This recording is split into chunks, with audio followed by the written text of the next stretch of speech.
ከዚህ አስገራሚ ቤት ውስጥ አንድ አሳዛኝ ወንጀል እየተፈጸመ ነው። የተከበሩት የሕክምና ዶክተር ማርቲን ማክኔል ሚስታቸው የሞተችባቸው ነው ተጨንቀዋል። በ911 ደውለው የሕክምና እርዳታ ሲማጸኑ ይደመጣሉ።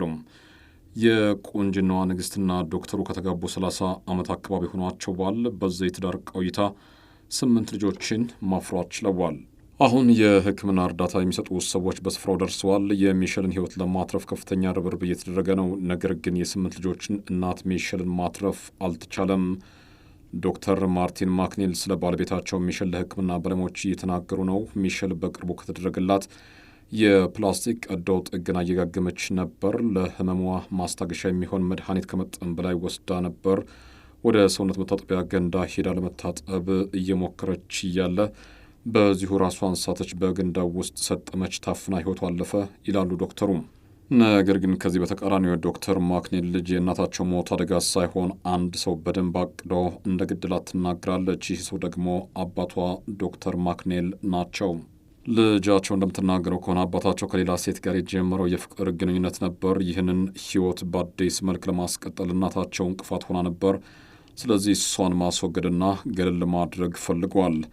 ይህ ግድያ ምናልባት በተጠናና በታቀደ መልኩ የተፈጸመ ሊሆን ይችላል። አቃቤ ሕግም ቢሆን ይህንን ሀሳብ ይጋራሉም። የፕላስቲክ ቀዶ ጥገና የተደረገላት ሚሼል የተሰጣትን መድኃኒት ከመጠን በላይ እንድትወስድ ተደርጋለች። እኚህ የተከበሩ ብዙ የሚባላቸው ዶክተር ያልጠበቁት አንድ አስደንጋጭ ዜና ሰምተዋል። ይህ ዜና የመጣው ከመቃብር ስፍራ ነው። ሚሼል ሞታ ከተቀበረች ብዙ ቀናት ቢያልፍም አንድ የተናገረችው ነገር ነበር። ልጆች ድንገት ብሞት አሟሟት የሚያጠራጥራቸው ከሆነ የእኔ ገዳይ ሌላ ማንም ሳይሆን የ30 ዓመት ባለቤቴ ነው የሚሆነው ብላ ለልጆቿ ነግራቸው ነበር። የእናታቸውን ቃል የጠበቁት ልጆች እናታቸው ፍትህ እንድታገኝ ብዙ ዓመት የሕግ ሰዎችን ለማሳመን ከአባታቸው በተቃራኒ ቆመዋል። ከብዙ ጥረትና ድካም በኋላ አባታቸው ዶክተር ማርቲን ማክኔል እንዲታሰር ማድረግ ችለዋል። አሁን ዶክተር ማክኔል በፍርድ ቤት ተገኝቶ ከልጆቹ ጋር ተፋጠዋል። ልጆቹ ከፊት ለፊቱ ቆመው አባታቸው ላይ እየመሰክሩበት ነው።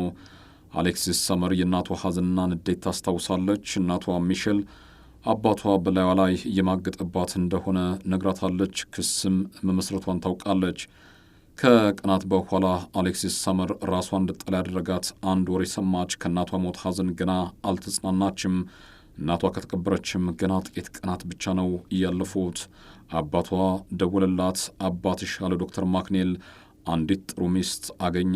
አሌክሲስ ሰመር ማናት እሷ ስትል ጠይቀችው። ብቻ ጂፕሲ ጁሊያን እንዳትሆን የእሷ ስም ሲጠራ እናታችን እንዴት እንደሚያማት ታውቃለህ። ገና አስክሬኗ ሳይፈርስ እችን ሴት ወደ እናታችን ቤት እንዳትወስዳት ስትል አባቷን ለመነችው። አባታቸው ዶክተር ማክኔል በፍቅር ልታሳብር የደረሰችውን ሴት ጂፕሰንን ወደ ቤት ይዟት ሲሄድ የ30 ዓመት ሚስቱ ሚሼል አይን እንኳ ገና አልፈሰሰም ነበር። በወቅቱ ቤት ውስጥ የነበረችው ልጅ ሳብሪና ማክኔል ፍርድ ቤት ቀርባ የአባቷ አዲሷን ሚስት ጂፕሲ በቤታቸው ውስጥ የነበራትን ሁኔታ ታስታውሳለች። ጂፕሲ ቤት መጣች፣ ምግብ ለመስራት ሞከረች። ከዛ ውጭ ሌላ ምንም ስራ አልሰራችም ትላለች። ሳብሪና እንደምትናገረው ከሆነ አዲሷ የአባታቸው ሚስት እንጀራ እናታቸው ከሰዓታት በኋላ ሌላ ስራም ሰርታለች። የአባታቸው መኝታ ቤት ገብታ በሩን ቆልፋ በእናታቸው አልጋ ላይ ከአባታቸው ጋር ፍቅር ሲሰሩ እንዳደሩ ዶክተሩና አዲሷ ሚስት ጂፕሲ አሁን በሩጫ ላይ ናቸው። መገናኛ ብዙኃን ሳይቀሩ በዶክተሩ ሁኔታ ተገርመው ነበር። ሚስቱ በሞተች በጥቂት ቀናት ውስጥ ፍቅረኛውን ወደ ቤት ይዞ መምጣቱ ትኩረትን ስቦ ስለነበር ጥንዶቹ ከካሜራ ለማምለጥ እየሮጡ ነው። ከብዙ ድርድር በኋላ የዶክተሩ አዲሷ ሚስት ጂፕሲ ከዶክተር ማክኔል ጋር የነበራትን የ2 ዓመታት ፍቅር አስመልክተው ምስክርነት ለመስጠት ፍርድ ቤት ተገኝታለች።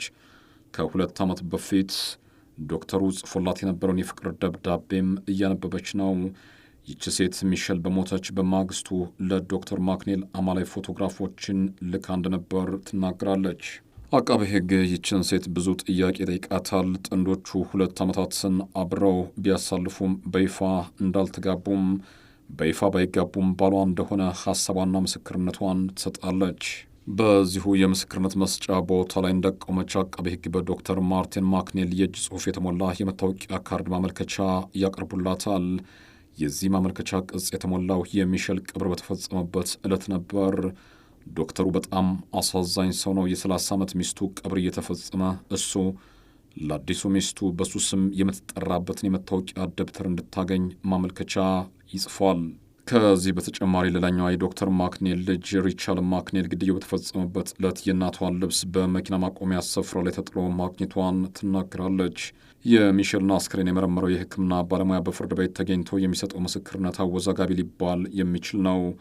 ባለሙያው በመጀመሪያ ሚሼል የሞተችው ከልብ ጋር በተያያዘ ችግር ነው ቢልም ዘጌት ብሎ ሚሼል በሌላ ሰው ሳትገደል አልቀረችም የሚል ምስክርነት ሰጠም።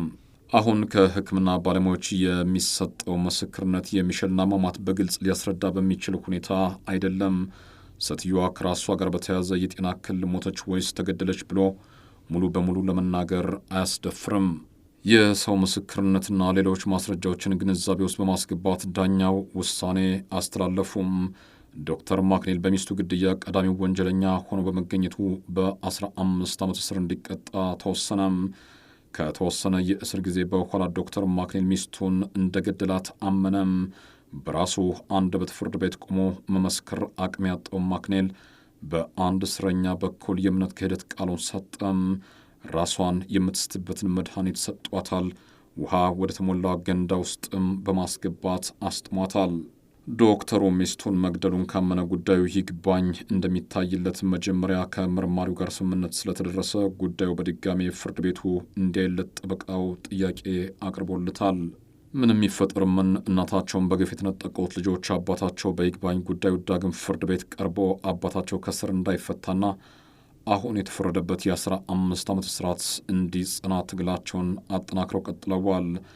ሲያልቅ አያምር እንዲሉ የ30 ዓመት ትዳር 8 ልጆችን ያስገኘ አብሮነት እናትን ወደ መቃብር አባትን ለእስር ዳርጎ ሌሎችን ጥንዶች ከዚህ ታሪክ ምን መማር እንዳለባቸው ጥያቄ ፈጥሮ መልስ ሳይሰጥ የተደመደመ አሳዛኝ እጣ ፋንታ።